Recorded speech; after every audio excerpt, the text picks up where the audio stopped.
Good afternoon and welcome to the National Press Club. I'm Thomas Burr, a Washington correspondent for the Salt Lake Tribune and chairman of the National Press Club Board of Governors.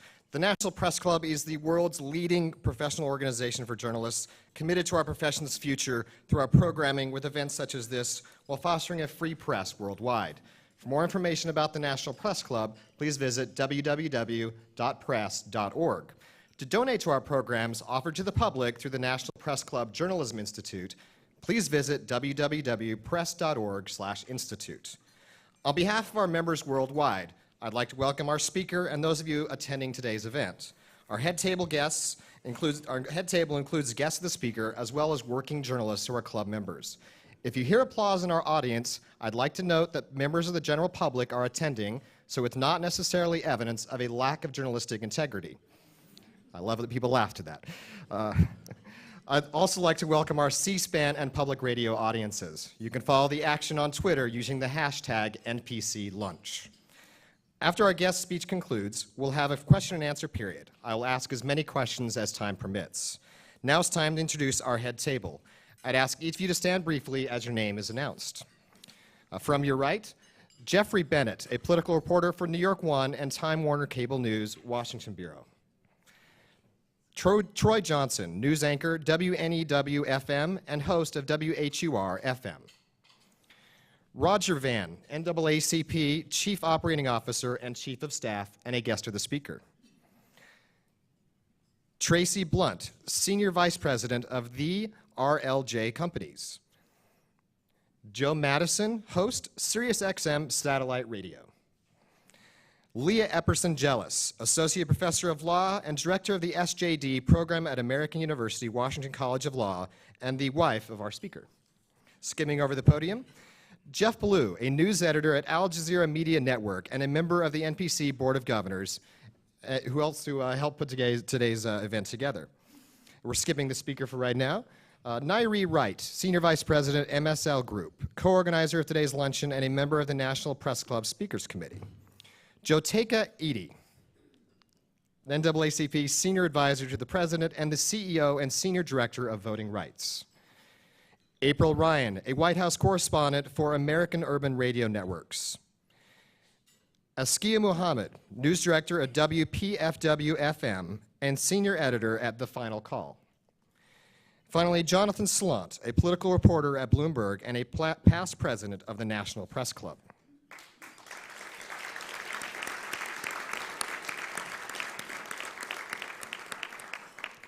Our speaker today is Benjamin Todd Jealous, who at 35 became the youngest president and CEO of the National Association for the Advancement of Colored People.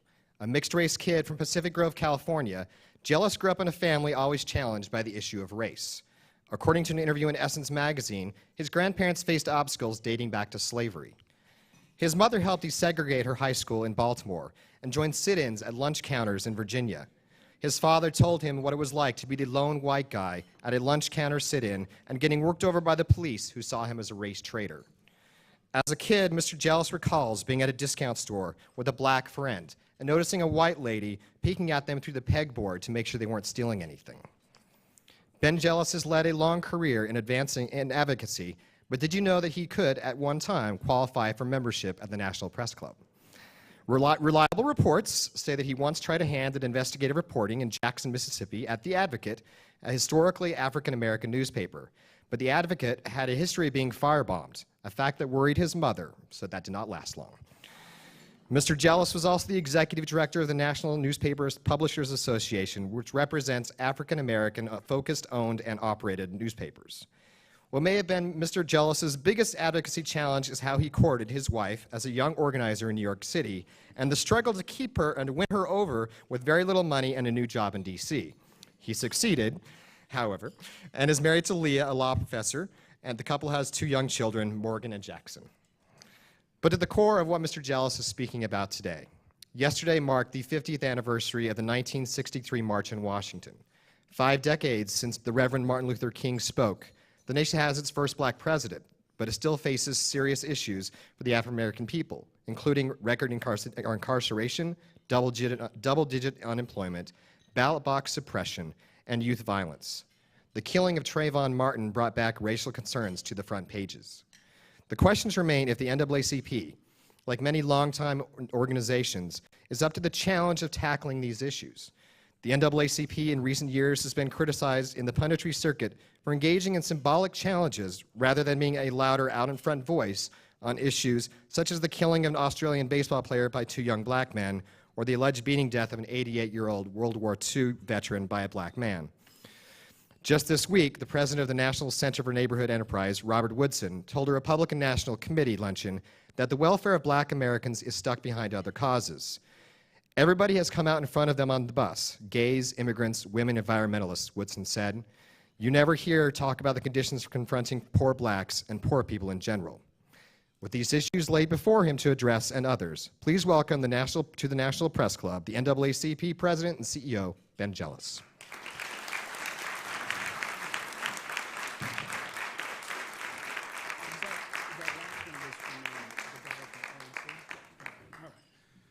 To my friend at the RNC, I would encourage him to just listen to what we talk about. With that, I would like to say thank you, President Burr, for that great welcome. Thank you all for being here. I didn't think anybody was going to be here. I was like, oh, what an honor to be invited. Oh, they want me on the Thursday before Labor Day weekend. I'll be talking to the cameras. I'll be like, but no, this is great, and it's a great honor. Somebody who started out their career, really their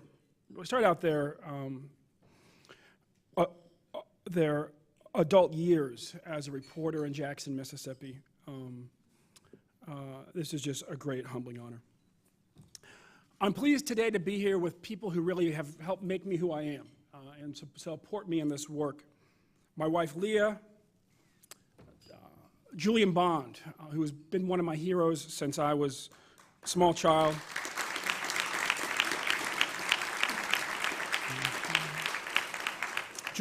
Julian's wife, Pam Horwitz.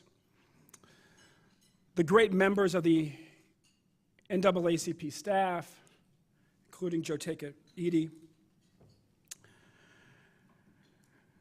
who is leading the charge on our work to secure voting rights across this country.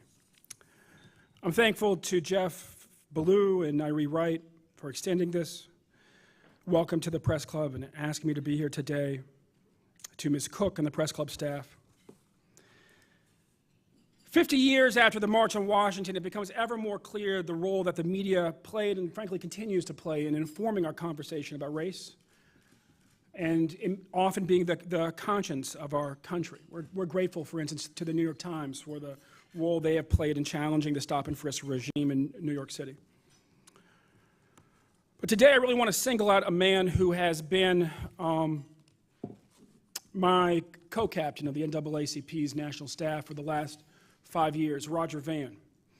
Roger is the Chief Operating Officer, and last year, you might recall, there were a lot of questions. Indeed, throughout 2011 and 2012, there were a lot of questions. Would black folks turn out to the polls? Does anybody have a plan? Will black men turn out to the polls in particular? And Roger Vann was the man with that plan, and he got it done in an incredible way. And I just want to say thank you, Roger.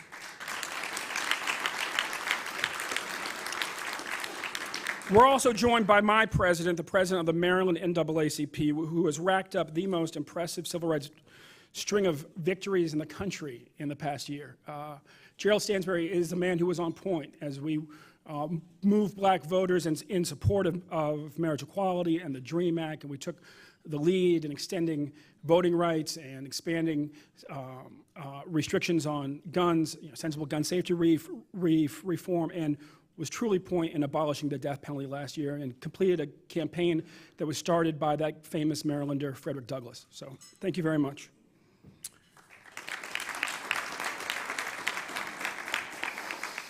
This afternoon I'm going to talk about racial profiling, but I also want to preview the substance of a press release that will go out this afternoon. The NAACP,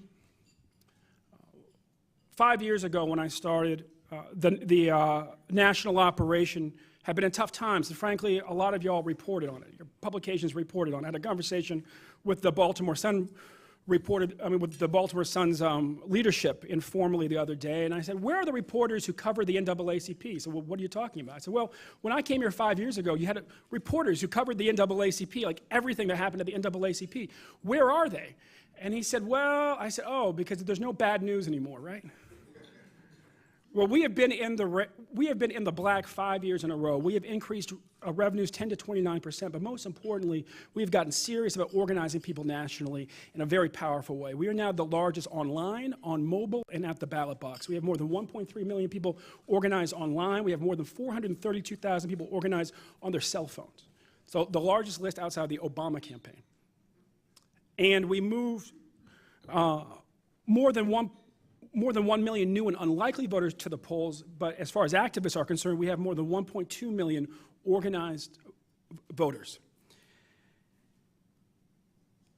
That is how we do our work, and that is what gives us the power to do what you've seen us do, whether it's in Maryland or in New York City, where we have worked with a broad range of groups to push Mayor Bloomberg, force Mayor Bloomberg to stop what is the largest local racial profiling program in the entire country. And we just produced a veto-proof majority. Second time in a row. First time for the vote, second time to override his vetoes. And we did that because we are organizing, we are building big, broad, kind of audacious coalitions of people. What Bayard Rustin, the architect of the March on Washington, would refer to as a grand alliance, and we're winning. Today, I want to talk, however, about the history of racial profiling. Because we in this country, frankly, as a young country, have no excuse not to know our own history. And when we forget our history, we repeat our history. And we do so at a great price.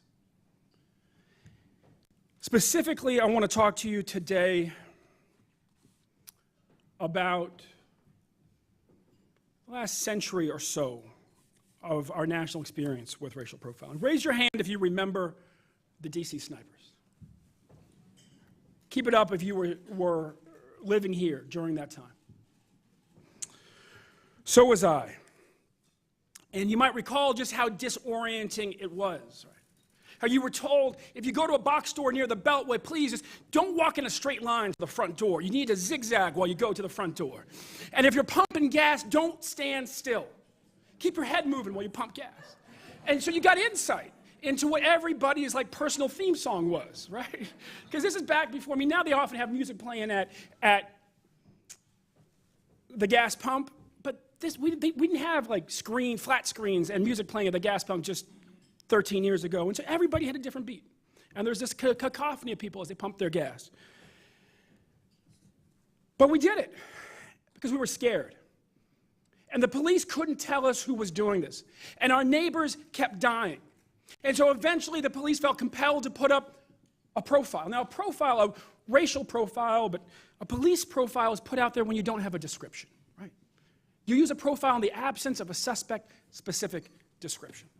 And the way that profiles work is they start with, if you will, the probable, and they go to the possible, right? So you start with antisocial. Okay, they're killing people. Check. Probably military trained. Well, they're shooting at great distances with precision. Okay, check. Probably traveling alone or in small groups. Well, that's believable. If they were in a big group, you probably would have found them by now. Probably male, probably white. And the police got good at setting up these dragons. You know, the killings they were happening at rush hour, when there was maximum traffic on the Beltway. And so there was pressure on the police to be efficient with the searches, because you were stopping everybody either from getting home or getting to daycare to pick up their kids or getting into work in the morning.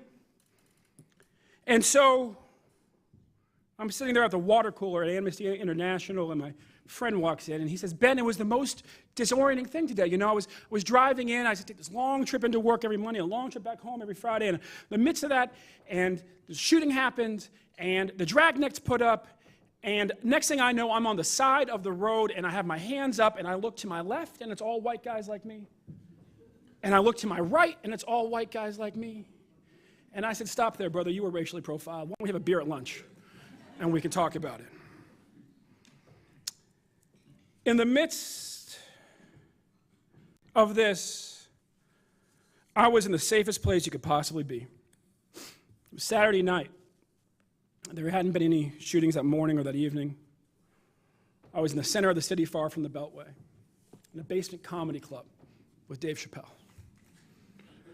Dave, who's my god brother, my godfather's son, every now and then, he'll just call out to me from stage. When we were in college, I was known as Dave's bodyguard. I wasn't, but I was the big guy who didn't smile much, who stood just behind him. And so there's a little bit of a rapport we have. And so in the middle of his routine, he just yells out, he says, Ben. I said, yeah. He says, I figured it out. I said, what, Dave? He said, when all the dust clears,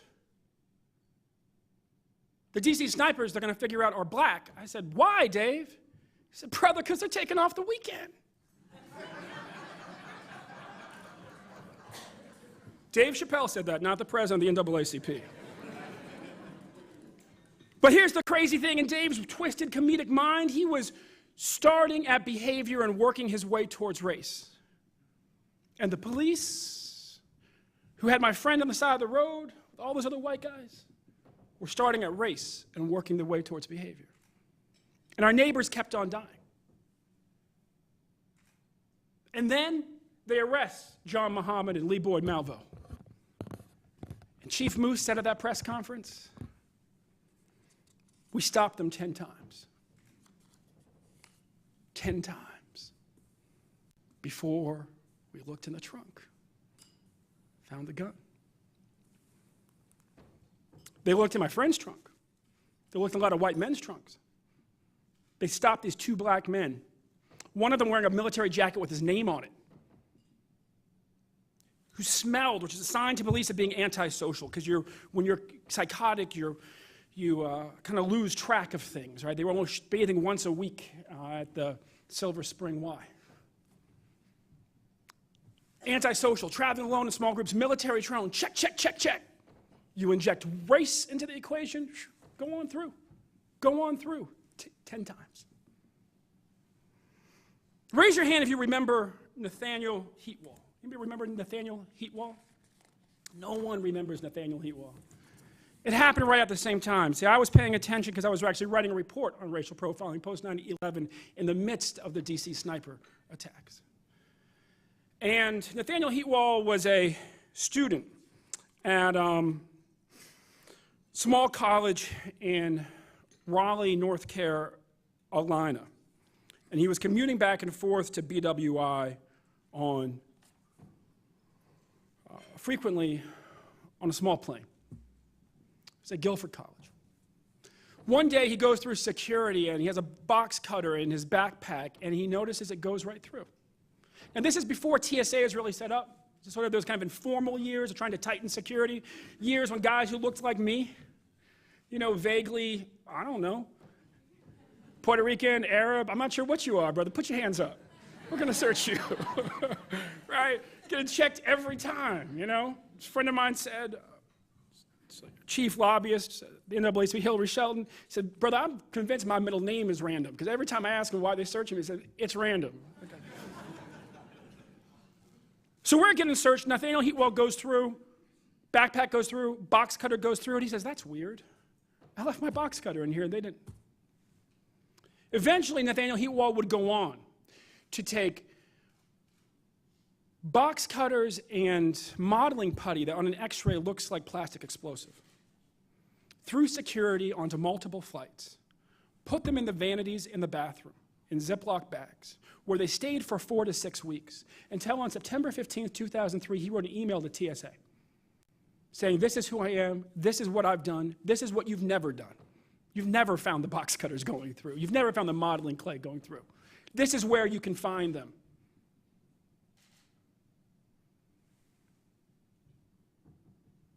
They had x-rays, but apparently they were more focused on what Nathaniel Heatwall looked like. Because guys who looked like me, we couldn't even get through the x-ray machine, you know what I'm saying? We couldn't get through the metal detector. Nathaniel Heatwall was able to get box cutters and suspicious-looking substances through and onto multiple flights and into the vanities. And you look at these cases and you think to yourself, well, maybe that's just how we are. Maybe we're just hardwired that way. Maybe race and gender will always infect our ability to discern what's really dangerous. And then you remember Squeaky Fromm. Raise your hand if you remember Squeaky Fromm.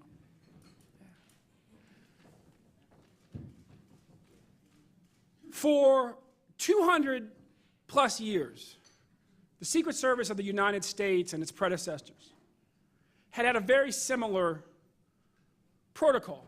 Look at everybody in the crowd, but focus on the men. Search the men. The killers are the men. Assassins are the men. Squeaky Fromm took a shot at Gerald Ford. How long do you think it took them to change 200 years of protocol? Whose life did that save when they did? George H.W. Bush. Because about 20 years later, a woman showed up to one of his rallies with a pistol in her purse. And they were doing something they had done for about the last 20 years, but they hadn't done for the 200 years before that. They were checking purses too.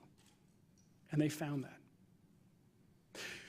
pistol. And so then you say to yourself, well, maybe what we need is just a racial Squeaky Fromm. And so you start searching through the history books, and you find out we had one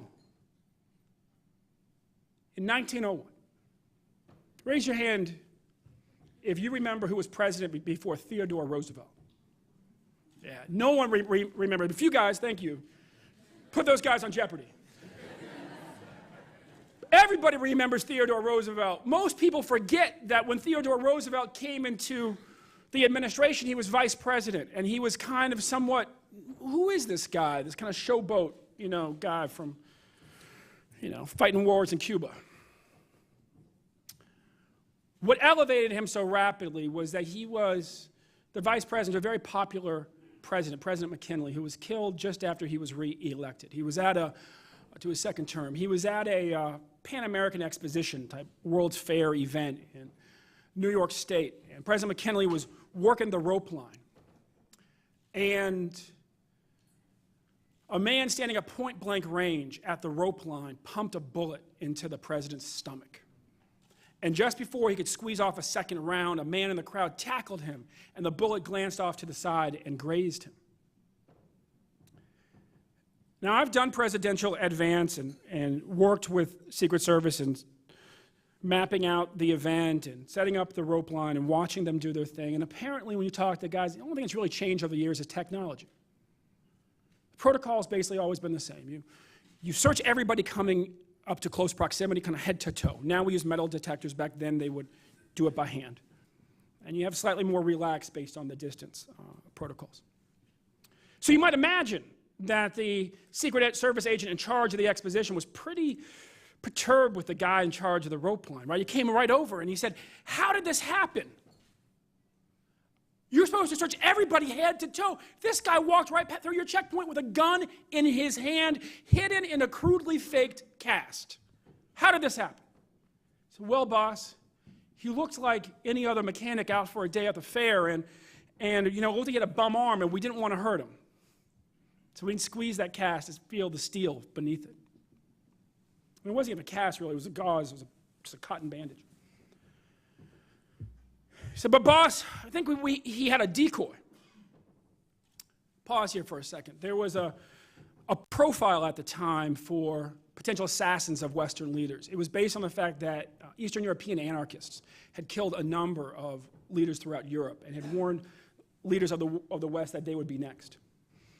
And the profile was that the person, when you got to sort of the ethnic, racial, physical component, would be swarthy, tall, and with exotic facial hair.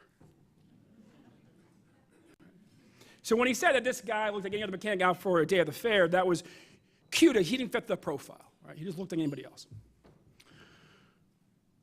So they say, go back to the story, he said, boss, I think he had a decoy. I said, what do you mean? He said, well, right behind him, there was a tall man, he was about 6'4", who was swarthy, and he had a long mustache. Exotic facial hair. So well, by all means, he must be easy to find. Fan out, find him, come back.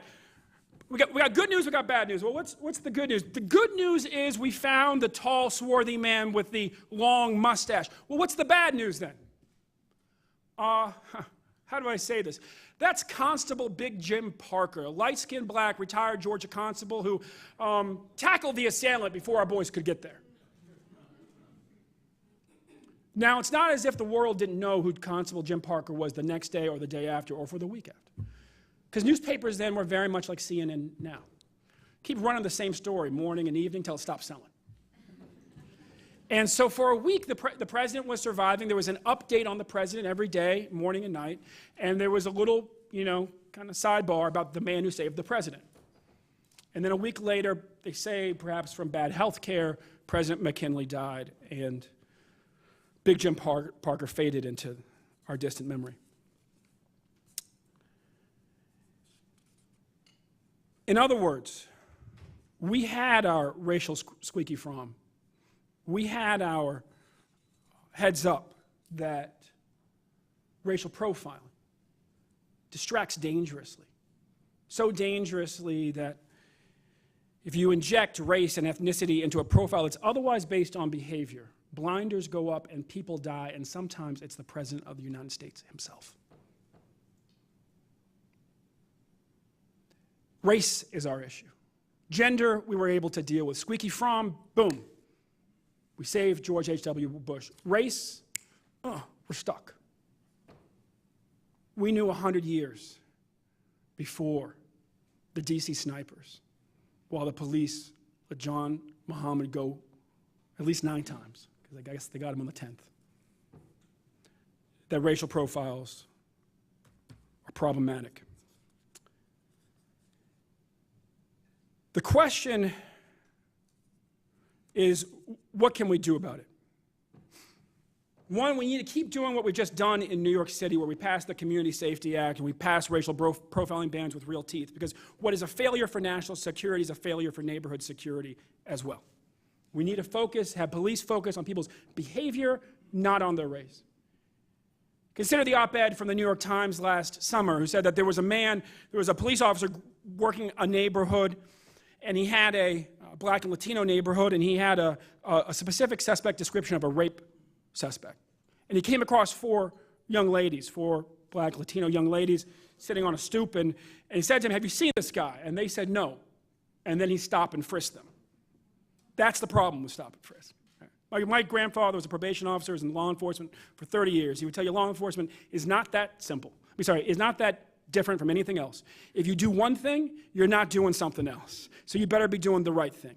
Well, if you're searching for a rape suspect and you decide to stop and check if these 4 girls have a joint in their pocket, you're no longer looking for the rape suspect. And that's why New York City is subpar, according to John Jay University, in solving homicides and solving rapes. Part because they distract their line officers too much. 2, we have got to be aggressive again in our country about doing everything we can to stamp out discrimination. We've got to have a frank conversation about it. We've got to get back to match pair testing and be clear to the young people that are raising up that it's real and they're wrestling with it. There have been studies done. DeVos Pager at Princeton did one. UCLA did another. The one from DeVos Pager at Princeton about 6-7 years ago said it's easier for a young white male with a felony conviction history to find a job than a black male, similarly educated, similar credit score, such, with no convictions in their history. The white guy with the rap sheet has an easier time than a black kid who's never been to jail. We've got to dig into that. We've got to be clear about it, and we need to stop pretending to the extent that we do that racism is a thing of the past. But the most important thing is we've got to be willing to each open our hearts and shift our mindset. I'll close on this. Years ago, I was in South Central Los Angeles. It was the 10th anniversary of the Rodney King riots. The person speaking just before me was the Honorable Jack Kemp. And Jack was on fire that day. Jack was talking about our kids, our kids, our kids. He was clearly talking about the kids at the schools in the neighborhood. And there's an older black woman standing next to me in the wings, waiting to go out just after me. And she said, Ben? I said, yeah. She said, where's he from? I said, ma'am, that's Jack Kemp. I know who he is. Where's he from? I said, he ran as Republican for president. I know what he did, boy. Answer my question. Where is he from? I said, ma'am, I don't know, but I don't think it's South Central, if that's your question. That's the point. She said, yeah, I didn't think so. She said, well, then whose kids is he talking about? And I said, ma'am, I think his point is that they are all our children because we are all Americans, and they are all American children. And she said, huh. And then she thought about it. And that's what we need to think about. Try it. Try it for a week. Try describing a child you read about in the newspaper or you wrote about, just to your family, without using all the adjectives. And just saying one of our kids, or this American kid. See how hard it is. See how ingrained it is in us to basically dehumanize something that came into the world as perfect, a child, before we get around to talking about what the story actually was. Thank you so much. It is an honor to be here. I'm happy to take your questions. God bless.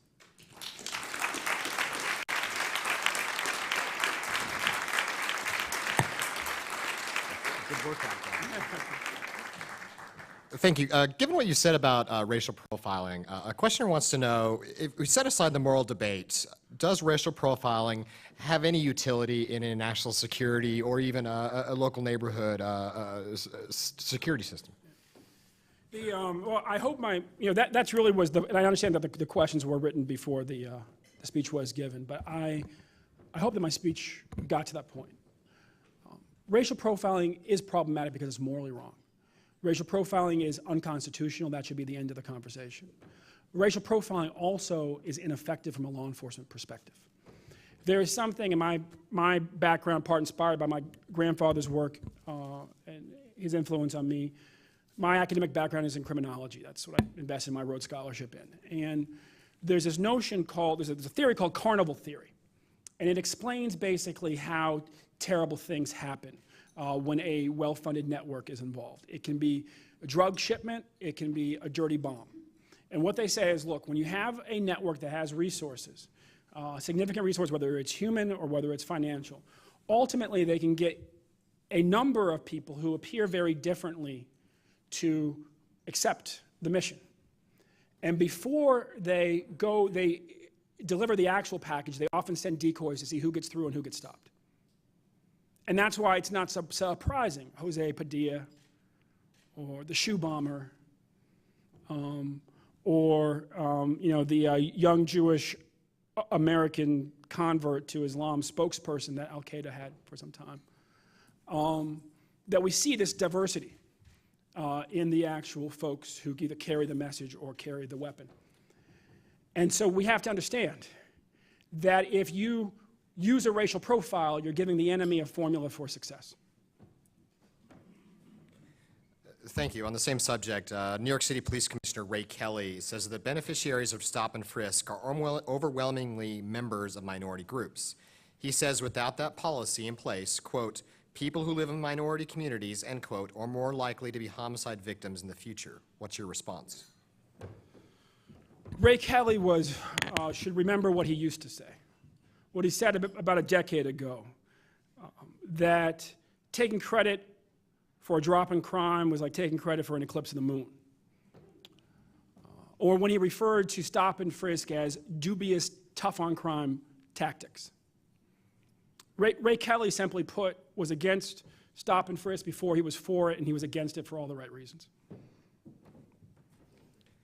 Julian Bond, who's a guest in our audience today, says that voter ID laws are rolling back civil rights gains since the March on Washington because they're targeted at blacks and other minorities. Do you agree? Read that carefully before. Yeah, I do. What are some of the biggest challenges you face navigating reform of racial profiling practices? Now, probably the biggest obstacle I've faced in New York, has been in New York City, and the willingness of Mayor Bloomberg to resort to scare tactics. And I really hope at some point he'll look into his heart and apologize for what he's done. There is no statistical evidence to back up his claims that people will die if we end racial profiling. What he has chosen to do is what demagogues have chosen to do again and again in history, which is to strike fear into the hearts of people, to try to force them to go in their direction rather than wrestle with the facts.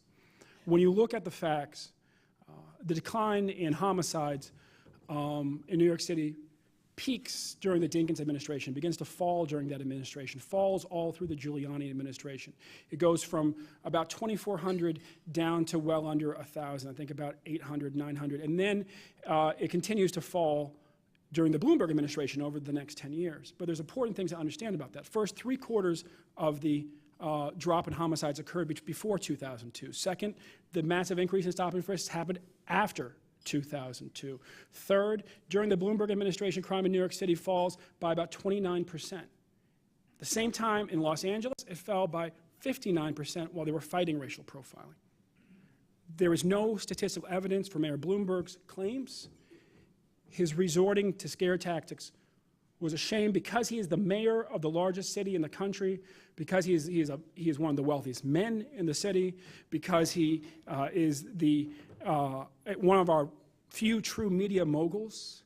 He, for all those reasons, bears significant responsibility to stick to the truth. In this case, he deviated it in ways that slandered an entire generation of New York City's children, and it's just not acceptable.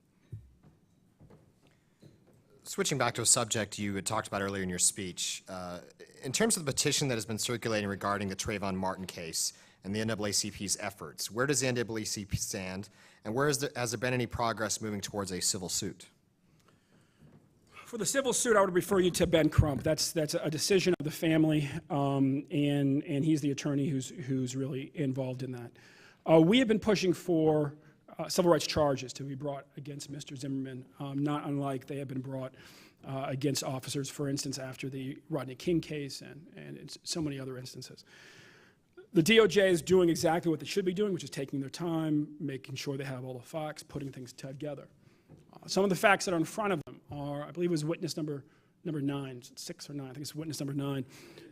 Anyways, the witness who was the member of George Zimmerman's own family, who called in just days after and said that her family member, George Zimmerman, she believed acted in a way that was racially motivated, that he had done racist things before, said racist things before, and she also said that he had committed crimes against her when she was a child.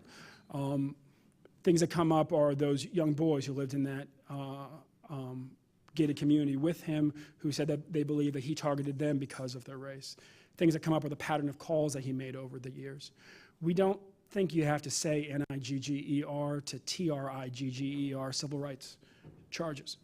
And in this case, we have recently delivered 1.7 million signatures to DOJ from a very diverse range of people in this country who feel the same way, with another 219,000 from Color of Change. It's about 2 million that they've received in recent weeks. Staying with this for a minute, what specifically is the NAACP doing to address the your ground laws that are popping up or are already established in several of the states? We are focused. In this century, the reality is that the primary tool of civil rights advocacy has shifted. In the last century, it was primarily federal litigation. In this century, because of devolution, because of a lot of things, it is primarily state-level legislation. And so our folks across the country are focused on finding bill sponsors to introduce repeals of stand your ground laws. We are very pleased that in the meantime, they've been very successful in blocking any new ones from being passed. On the Trayvon Martin case, it seems every once in a while there are issues that pop up that bring race back to the front pages, as we discussed. Does it take something like that to actually spur action, or can something be done without some horrible tragedy happening to actually make people pay attention? Again, Gerald Stansberry and the Maryland NAACP, just kind of case in point, are a good example of how we get work done even in the absence of a horrible case. Passing marriage equality, abolishing the death penalty, extending voting rights, and so forth. With that said, the role of cases is often to galvanize millions of people and disproportionately particular generations. You might notice, if you talk to an older friend, say my mom or my grandmother's age, every now and then they might slip and say Till when they mean Martin, right? Young Mr. Till, because it's the same thing in their soul, but it's two different cases. Talk say my generation, they might slip and say Rodney King or Amadou Diallo when they're talking about Trayvon Martin. And so this generation has been baptized like other generations. But what's true about activism is that oftentimes the most horrible cases are the gateways to a great cause. And so people come in to the movement, they come into the struggle because they're outraged over a case of somebody that they identify with, but they stay in because they see that when we work together, we can get a lot of great things done on that issue and on many other issues that they care about. Turning to politics a little bit, what do you think so many Republicans in state legislatures have enacted voter ID laws? And is that turning black voters away from the Republican Party to a point where they may never come back? Look, I don't claim any special knowledge into the minds or hearts of men. I go by what they say. And Representative Terzai, GOP leader in Pennsylvania, made it very clear that he was pushing voter ID to skew the vote in favor of Mitt Romney and ostensibly all future Republican candidates. What we know is that voter ID disproportionately impacts young people of all colors because they're disproportionately poor, and people of color of all races because they're disproportionately poor and therefore more likely to move frequently or have an out-of-date ID or not own a car and therefore feel like they don't need a driver's license or so forth. To the other question about the RNC, like Mr. Bond, I grew up in a family with a great sense of history. And a part of that history was a deep appreciation for the party of Lincoln and the role it had played historically. My daughter is named for Peter G. Morgan, who was born a slave and was in the first class of blacks in the Virginia House of Delegates, and is my grandfather's great-grandfather. And she could have been named for my grandmother's grandfather, had played a very similar role. They were both Republicans. The Republican Party has a proud legacy when it comes to civil rights. But they made a Faustian bargain about 40 years ago with the Southern Campaign. And they are now being called to reckon for it because our country is becoming majority people of color, and they need to ask themselves, can they survive with that bargain? Or do they need to go back to their deeper roots and be not just the party of Lincoln, but the party of Frederick Douglass as well? When I look at Republican governors out there, you have the makings, if you put their different planks together, of a great GOP civil rights agenda.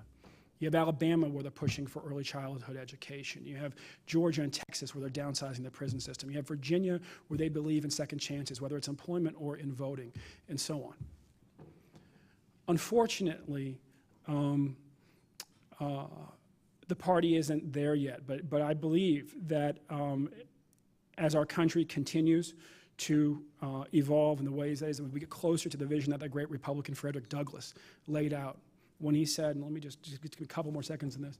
He said in his speech, our composite nationalities, it's a little bit of a rough paraphrase, but it's pretty close to the verbatim, that every country has a destiny, and its destiny is based on its character, and its character is defined as how it is at its best, not its worst, and its character is influenced by its geography, and our geography is unique. We are bordered by two oceans that connect us to every planet, to every country on the planet, and two borders that connect us to nations themselves of very different races. And our destiny, based on our character, based on that geography, is to be the most perfect example of human unity that the world has ever seen. That was yesterday's Republican Party. If that becomes tomorrow's Republican Party, they could have a very good century. If it does not, if they say stuck where Bobby Jindal says they are stuck, their party will fall apart. Speaking of, all but 2 Republican senators voted for passage of the 1964 Civil Rights Bill, but no Republicans were present yesterday at the March on Washington 50th year anniversary.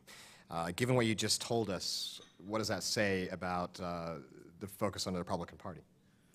You know, I would have liked to have seen Republican speakers at that, and I do believe, as I said, that there are messages that could have been brought.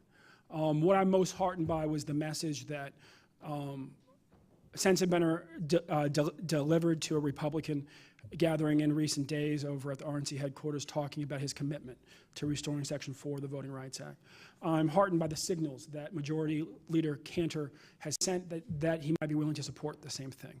And I'm hopeful that Mr. Boehner will look into his heart and, more importantly, look into the eyes of John Lewis and recognize that on this one, any sort of recent tradition of we don't put anything forward unless the majority of the party is in alignment, that in this case it might be worth to let that be the exception that proves the rule and actually depart and let the majority of the U.S. Congress have its voice heard. Because we believe that when the time comes for the vote, the majority of the U.S. Congress will be prepared to restore Section 4 of the Voting Rights Act. If you were to pick up a newspaper 50 years ago today, you would have found Dr. King's I Have a Dream speech on page A15. I believe in the Associated Press version of the story, it was like the 19th paragraph. What would you say is the most strikingly similar situation today in which the news media is missing the big story because it's consumed with an angle based on preconceived notions?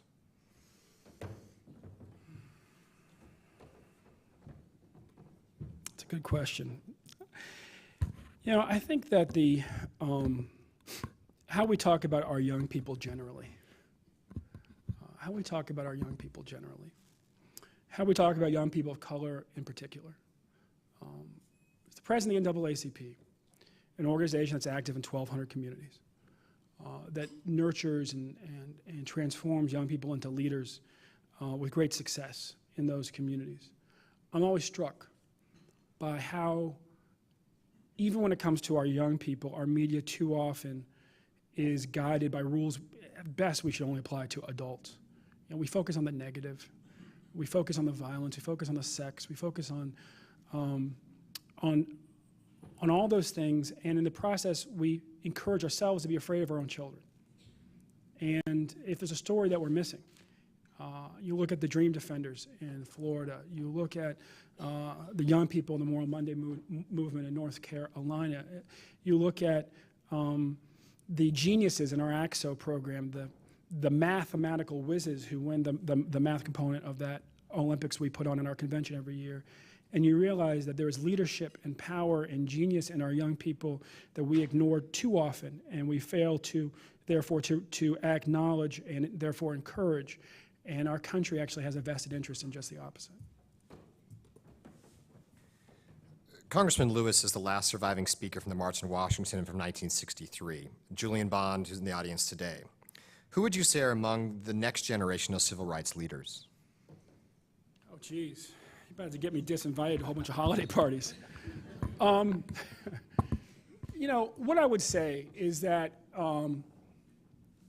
there are people in states across this country who are doing incredible work that the national media should pay attention to. If you cover criminal justice, you should know Dr. Yanez Correa, the head of the Texas Criminal Justice Coalition, the Texas Criminal Justice Coalition, because last year she passed, working with the NAACP, bringing the NAACP and the Tea Party and the legislators who support both together, 12 progressive criminal justice reform bills, or they would say sensible or something on the right wing, so effective that Texas is projecting to shut down its first prison ever. And this year she passed 50. It shouldn't take such effort for Reverend Barber of North Carolina to become well known. He has been leading people there and coming together with great success for a decade or more. You should know Adora Obi-Nwezi, the president of the Florida State Conference of the NAACP, who last year, when the sheriffs showed up the Tuesday after Martin Luther King Day to try to put her people and representatives of Rock the Vote and League of Women Voters and other in jail, because the new law said that if you had your voter registration forms out of the clerk's office for more than 48 hours, you were either going to jail or paying a fine. And many other groups shut down and filed a lawsuit and said, we're not going to take this risk. She took the risk anyway. And she led her group in registering more than 120,000 new voters, who we know from our own polling voted about 93% for the president, and the president only won Florida by 60,000 votes. And there's an old woman in a big hat and a wheelchair who's responsible for that. The story is in the states right now when it comes to the change of our country. And the heroes are in the states too. And the people that we know nationally, that we will know nationally 20 years, will invariably be people like Derek Johnson, the Mississippi NAACP, who's doing great work. Or people like the young people that Gerald is training. These are folks who are winning transformative victories. They are people who stood up when even their own allies said, we could not win marriage equality in Maryland, and said, no, we can.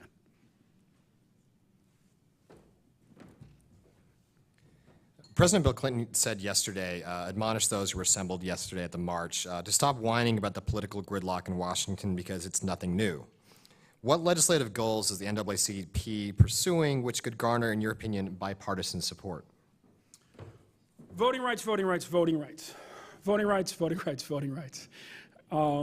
Should not be partisan, and Sensenbrenner and, again, signals from Cantor suggest hopefully it will not be when it comes for a vote. As do the actions of the governor of Michigan last year when he vetoed a voter ID bill. Here's a story that was largely missed. And the actions even of Governor McDonnell when he kicked a big dent in a century-old ban on formerly incarcerated people voting in Virginia by re-empowering the nonviolent offenders, about 200,000 of them, to vote. But criminal justice reform is the big untold bipartisan story. There's been some recent fascination with right on crime, and they're doing great work. And there's a flip side to that, as you might imagine, which is the entire civil rights community has been working with them in states across the country to get these reforms through. People, whether it's Rick Perry in Texas who has signed these bills, or whether it's Governor Deal in Georgia who's played a more active role, a decade from now, we will have tens of thousands, maybe hundreds of thousands, maybe millions of families that are grateful because these very large prison systems are being aggressively redesigned in a way that will result in the most dangerous people being in prison, but other folks like nonviolent drug offenders who every study suggests it's 7 times more effective dollar for dollar for us to use rehab than incarceration, will be in rehab and not in prison, and their family won't have been broken up, and their kids won't be in foster care and being accelerated towards prison themselves. I'm going to bifurcate this question a little bit. There's been some criticism that from the punditry circuit, as I mentioned in my opening remarks, about the NAACP not speaking out when there are black on white crime, such as the young black man who beat up the World War II veteran allegedly in Washington State.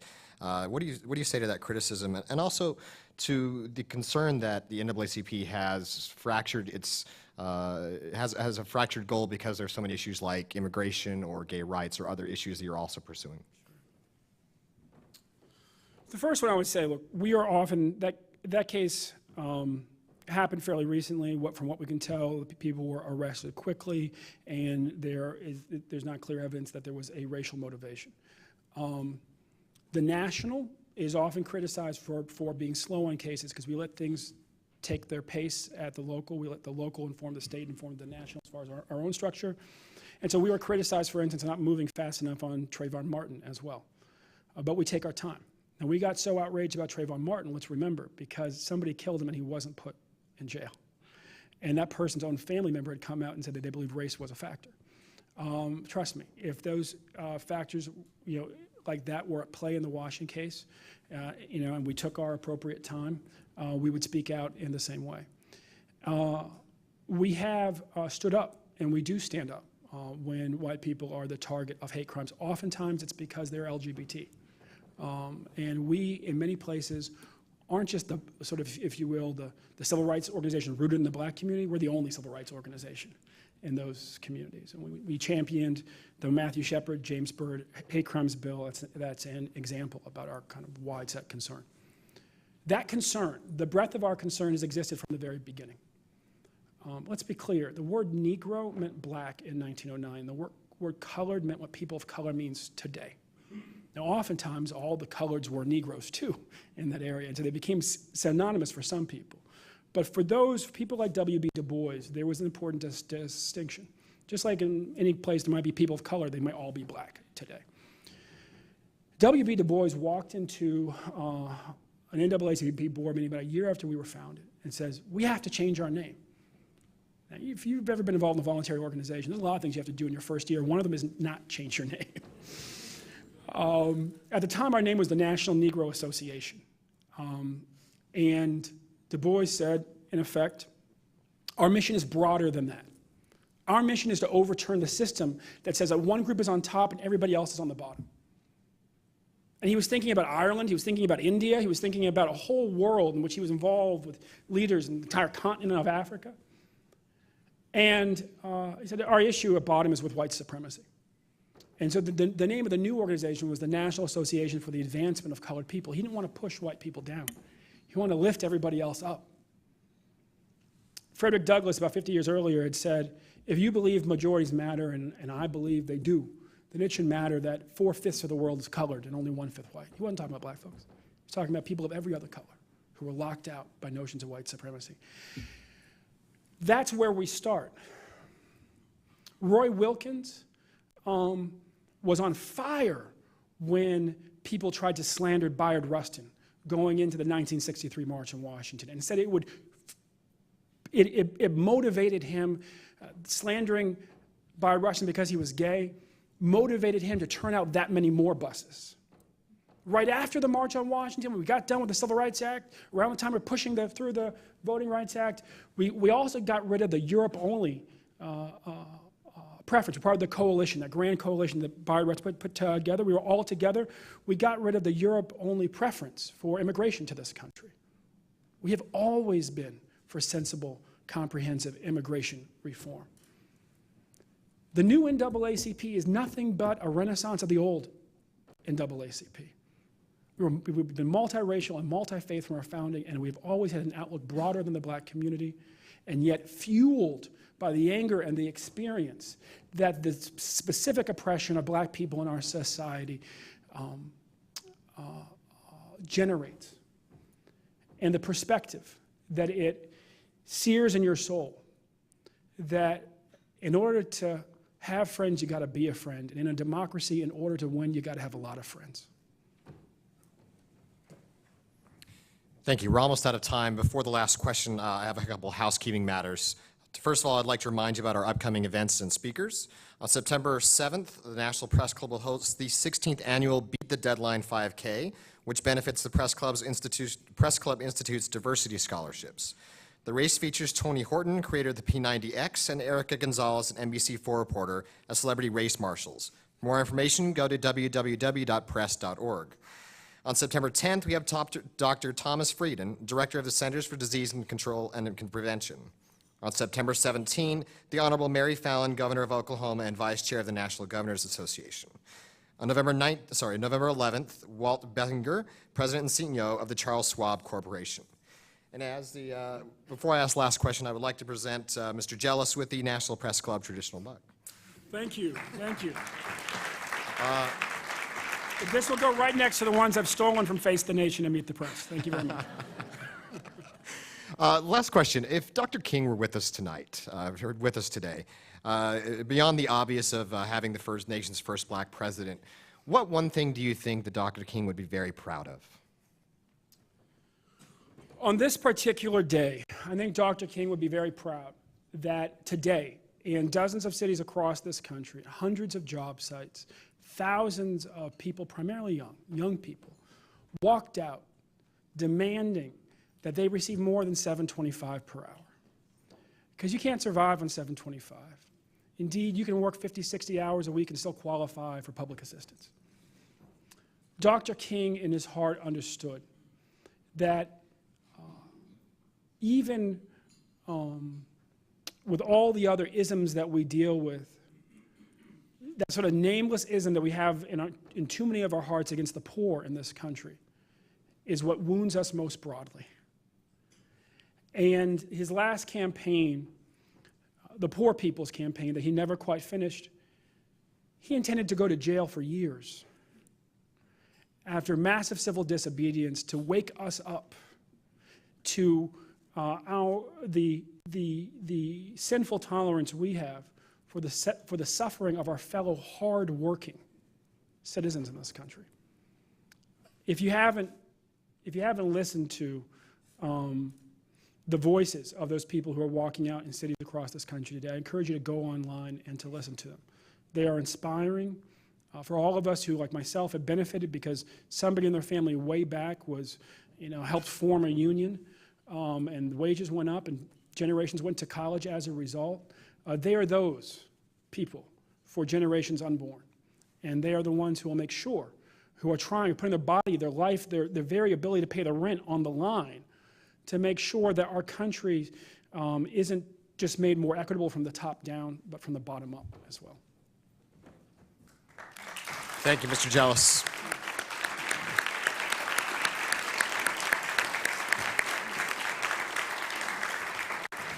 Thank you, Mr. Jealous. I'd also like to thank the National Press Club staff, including the Journalism Institute and the Broadcast Center, for organizing today's event. Finally, here's a reminder you can find more information about the National Press Club on our website. Also, if you'd like to get a copy of today's program, please check out our website at www.press.org. Thank you. We are adjourned.